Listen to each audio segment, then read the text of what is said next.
بڑی بناوٹ ہو گئی، بڑا تسنن ہو گیا، اب تو باتیں چبھنے لگ گئی، اب نہیں ایسا، کچھ کام خالص بھی ہونے چاہیے، اب چھوڑے، اب تھوڑا سا نا واپس آئیں، اس لیے کہ جن چیزوں میں خلوص نہیں ہوتا ان میں حسن نہیں ہوتا، ملمہ سازی ہوتی ہے، بوجھ بنا کے لفظ ادا کرنے کی کیا ضرورت ہے؟ آپ چھوٹے پڑھ لیں، سادے پڑھ لیں، لیکن جو ہو وہ اصل ہو، وہ حق ہو جو بھی ہو۔ دیکھیں نا صحابہ حق بات کرتے تھے، سچی کھری، بخاری پڑھ لیں آپ، صحیح بخاری میں نبی پاک علیہ السلام نے فرمایا عمر جب تک ہر چیز سے بڑھ کر مجھ سے محبت نہ کرو ایمان کامل نہیں ہوتا۔ تو ہم تو بڑا بڑا نعرہ لگا دیتے ہیں، تو حضرت عمر نے کھری بات کی، کہا یا رسول اللہ ہر چیز سے زیادہ آپ پیارے ہیں، پر مجھے اپنی جان آپ سے زیادہ پیاری ہے۔ حضور میں نے تجربہ کیا ہے، نبی پاک کے سامنے کہا، کھل کے کہا، جھوٹ بولتے ہیں لوگ، غلامی رسول میں جان بھی قبول ہے، جا پہلے پورا پروگرام بنا کے آ، کچی کچی باتیں نہ کر، یہ کمزور فکریں، بالکل ایسی کوئی بات نہ کرے۔ حضرت عمر نے ڈٹ کے کہا، بخاری ہے، یا رسول اللہ میں گھر بیٹھ کے تجربہ کر کے، میں نے بچے سامنے رکھے ہیں، پھر آپ کو سامنے رکھا ہے، بچے نہیں مجھے پیارے، آپ زیادہ پیارے ہیں، میں نے دولت سامنے رکھی ہے، پھر آپ کی ذات کو دیکھا ہے، مجھے دولت نہیں، آپ زیادہ پیارے ہیں۔ یا رسول اللہ صلی اللہ تعالی علیہ وآلہ وسلم میں نے برادری کی سرداری بھی سامنے رکھی ہے اور آپ کی ذات بھی، لیکن برادری نہیں، آپ زیادہ پیارے ہیں۔ اس کی آواز اگر تھوڑی ٹھیک ہو جائے گی تو کہا یا رسول اللہ صلی اللہ علیہ وسلم لیکن جب میں اپنی جان دیکھتا ہوں نا، جان بات سچی کھری، تو حضور جان مجھے آپ سے زیادہ پیاری ہے۔ حضور اب بتائیں کیا کرنا ہے؟ مشکات میں ہے، بخاری میں ہے، نبی پاک نے ان کے دل پہ ہاتھ مارا اور ہاتھ مار کے فرمایا ابھی تیرا ایمان مکمل نہیں ہوا، ابھی ایمان مکمل نہیں ہوا۔ وہ حضور کا دست مبارک لگنا تھا کہ کیا فیض ملا، جناب عمر رو پڑے، کہنے لگے یا رسول اللہ کام بن گیا ہے، آپ حکم کریں، میں جان دینے کو بھی تیار ہوں۔ حضور ہو گئی بات، میں تیار ہوں، کھری بات کرتے، صاف ستھرا۔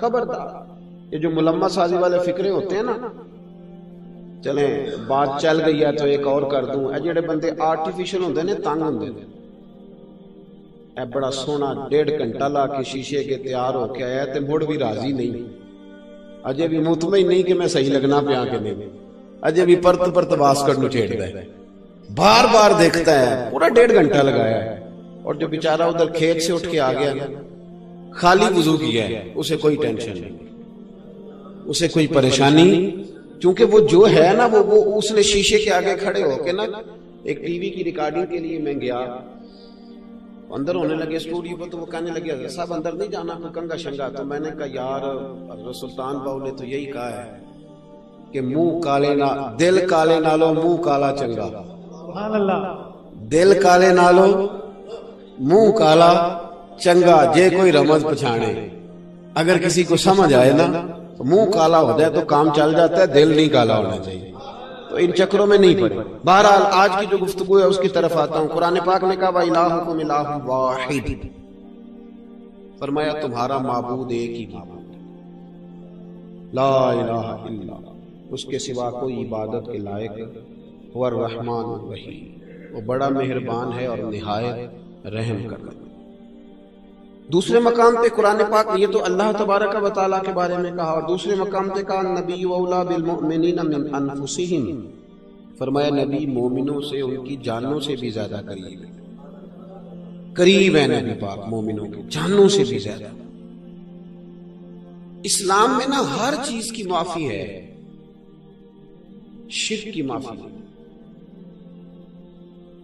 ان اللہ لا یغفر من یشرک بہ ویغفر ما دون ذلک لمن یشاء، بے شک اللہ نہیں معاف کرے گا کہ اس کے ساتھ شرک کیا جائے، اس کے علاوہ جو چاہے گا معاف کر دے گا۔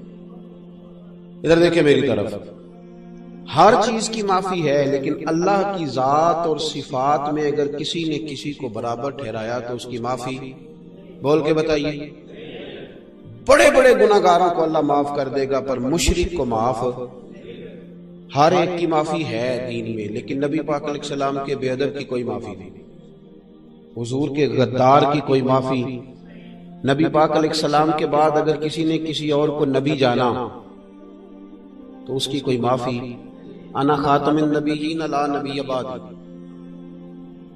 اگر کوئی بندہ سنت پر عمل نہیں کرتا تو گناہگار ہے، ساری زندگی داڑھی نہیں رکھتا تو گناہگار ہے، اگر ساری زندگی سر پہ پگڑی نہیں باندھتا تو غلط کیا، اس نے خلاف سنت کیا، کسی سنت کو ساری زندگی ادا نہیں کر سکا تو گناہگار ہے، لیکن ایک منٹ کے لیے بھی اس نے نبی پاک کے علاوہ کسی کو نبی مان لیا تو کافر ہو جائے گا۔ بات کو سمجھیں جو میں مضمون عرض کرنا چاہ رہا ہوں۔ اس وقت نا مسلمانوں کے خلاف جو یلغار ہے وہ بڑی خطرناک ہے۔ یلغار یہ ہے کہ تھوڑا سا ان کو بھی مان لو، تھوڑا سا ان کو بھی مان لو، تھوڑی دنیا داری بھی کر لو، تھوڑی دینداری بھی کر لو، تھوڑا ایسے بھی کر لو، تھوڑا دیکھو نا، جب فوتگی ہوتی ہے تو مسلمان ہوتے ہیں، جنازہ ہوتا ہے نا جی، کس کا طریقہ ہے؟ نبی پاک علیہ السلام، 10واں کول سارا کچھ دین سے شریعت سے ثابت ہے، لیکن جب شادی ہوتی ہے پھر کس کا طریقہ ہے؟ پھر بھی تو ہم کلمہ گوئی ہیں نا، سمجھ آ رہی ہے میری بات؟ اب تھوڑی سی ادھر سے لے آؤ، تھوڑی سی ادھر سے لے آؤ۔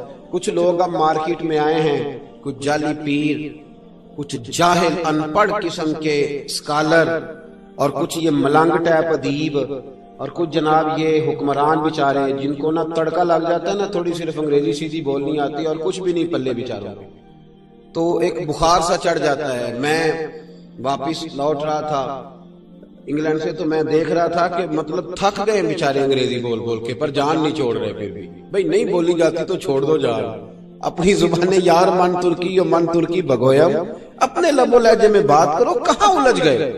کسی کا منہ لال ہوگا تو اپنا تھپڑ مار کے کر لو گے؟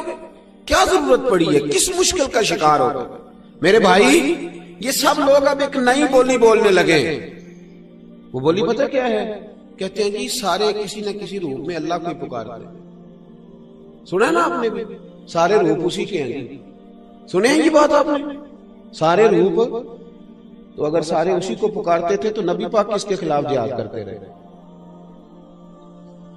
اگر بت پکارنے والا بھی کسی نہ کسی رنگ میں اللہ کو پکار رہا تھا تو حضور کا جہاد کس کے خلاف؟ لا الہ الا اللہ کا معنی کیا ہے؟ 1 2 3 نہیں 20 حدیثیں آپ کو بخاری مسلم نے حسن لی گئی رہی، متواتر صحیح احادیث آپ کو کتب احادیث میں ملیں گی، نام لے کے نبی پاک نے کہا، نام لے کے۔ نجران سے کچھ یہودی اور عیسائی آئے تو وہ مونچھیں بڑی رکھتے تھے، داڑھیاں چھوٹی رکھتے تھے۔ اب بھی مارکیٹ میں پیر آ گئے ہیں، بال لمبے داڑھی چھوٹی، پتہ نہیں کس کا طریقہ ہے یہ، بال لمبے حد شرع سے لمبے اور داڑھی چھوٹی، اور قوم ہے کہ بس بھیڑ چال ہے، جدھر سارے جا رہے ہیں بس بھاگے جا رہے ہیں، کوئی سمجھنے کو تیار ہی نہیں۔ ہمارا معیار کوئی پیر نہیں، کوئی مرشد نہیں، ہمارا معیار رسول اللہ کی ذات ہے۔ جو پیر نبی پاک کے طریقے پہ پورا عمل کرے گا اس کی ہم پوری خدمت کریں گے، پوری عزت کریں گے، اور جو نبی پاک کے طریقے پہ نہیں چلے گا وہ تو سلام کے قابل نہیں۔ کچھ اس کے کہ آپ یہ کہیں کہ ہم نے بیعت کرنی اور غلامی کرنی ہے، جو حضور کے طریقے خلاف میں پیغمبر کسے راگ ہو، جو نبی پاک کا طریقہ چھوڑ کے جاتا ہے اسے کبھی رستہ نہیں ملے گا، یاد رکھ۔ عیسائی اور یہودی آئے تو ان کی مونچھیں بڑی تھی، داڑیاں چھوٹی تھی، لفظ ہیں بخاری مسلم کے، دین غیرت مند ہے، ہر چیز آپ کو آپ کے گھر میں دین دیتا ہے، آپ کو اجازت نہیں ہے کہ تھوڑا سا ادھر سے لے لیں، تھوڑا سا ادھر سے لے لیں۔ جب وہ لوگ آئے مونچھیں بڑی داڑیاں چھوٹی تو رسول پاک علیہ السلام نے نام لے کے کہا، نام لے کے حضور نے فرمایا مسلمانوں داڑیاں بڑی کرو، مونچھیں چھوٹی کرو، یہودیوں کی مخالفت کرو، ان کا نام لے کے کہا، اہل یہود کی۔ اور یار ایک چھوٹی سی بات ہے، سر میں مانگ نکالنا، کنگھی کرتے ہیں نا، مانگ کو کیا کہتے ہیں آپ کے یہاں؟ اسی تے سواندہ بھی کہنے ہیں، چیر نکالتے ہیں نا جی آپ حضرات، مانگ سواندہ نکالتے ہیں نا، ایک سادی سی بات ہے نا۔ یہودی جو تھے وہ دائیں جانب نکالتے تھے، عیسائی بائیں جانب نکالتے تھے، اس طرح کر کے، اس طرح کر کے، سادی سی بات تھی، کیا کرنا ہے؟ مطلب چیر ہی نکالنا ہے نا یار۔ تو نبی پاک نے نام لے کے کہا، فرمایا وہ اس جانب نکالتے ہیں، یہ اس جانب نکالتے ہیں، تم نے دونوں کی مخالفت کرنی ہے، تم نے درمیان سے نکالنا ہے۔ دین پوری اپنی ایک غیرت رکھتا ہے، ایسی کو بات ہے کہ تھوڑی سی ادھر سے بھی لے آئے، تھوڑی سی ادھر سے بھی لے آئے۔ پڑھے بخاری مسلم، میرے نبی پاک صلی اللہ علیہ وآلہ وسلم نے جب حضور نے دیکھا نا کہ یہودی بھی پگڑی باندھتے ہیں لیکن وہ بغیر ٹوپی کے باندھتے تھے، ٹوپی نہیں ہوتی تھی، سیدھی سر پہ پگڑی باندھ دیتے، جائز ہے، منع نہیں، لیکن سنت نہیں ادا ہو۔ تو وہ سر پہ پگڑی باندھتے تھے بغیر ٹوپی کے. تو نبی پاک علیہ السلام نے دیکھا تو حضور نے فرمایا مسلمانوں تم نے بھی پگڑی باندھنی ہے پر تم نے سر پہ ٹوپی رکھ کے باندھنی ہے, یہودیوں کی مخالفت کر دی, اہل یہود کی. یہ کیا بات ہوئی کہ شادی آ گئی تو اب میرا خوشی کا دن ہے تو اب میں تھوڑی سی عیسائیوں کا طریقہ, تھوڑا سا ہندوؤں کا طریقہ, تو اس طرح کرنا. میں تو کہہ دیتا ہوں, میں تو صاف کہا کرتا ہوں, صاف. میں جس کا الحمدللہ اللہ کا شکر ہے, روٹی تو اللہ دیتا ہے نا, اور بڑی شان والی دیتا ہے. اس کے بن کے جیو تو عزت والی روٹی, روٹی تو پیچھے پیچھے چلتی ہے. میں تو بینڈ باجا آ جائے تو نکاح بھی نہیں پڑھاتا, میں کہتا ہوں جاؤ کسی اور سے پڑھوا. یہ کیا بات ہے, ہمارے سامنے شریعت کی دھجیاں بھی کرتی رہے اور ہم 1,500 روپے کے لیے بیٹھے رہے, اللہ دے دے گا. چلو بابا تو تماشا ہے, تباہی اتار دی دین کی, کوئی پوچھنے والا نہیں.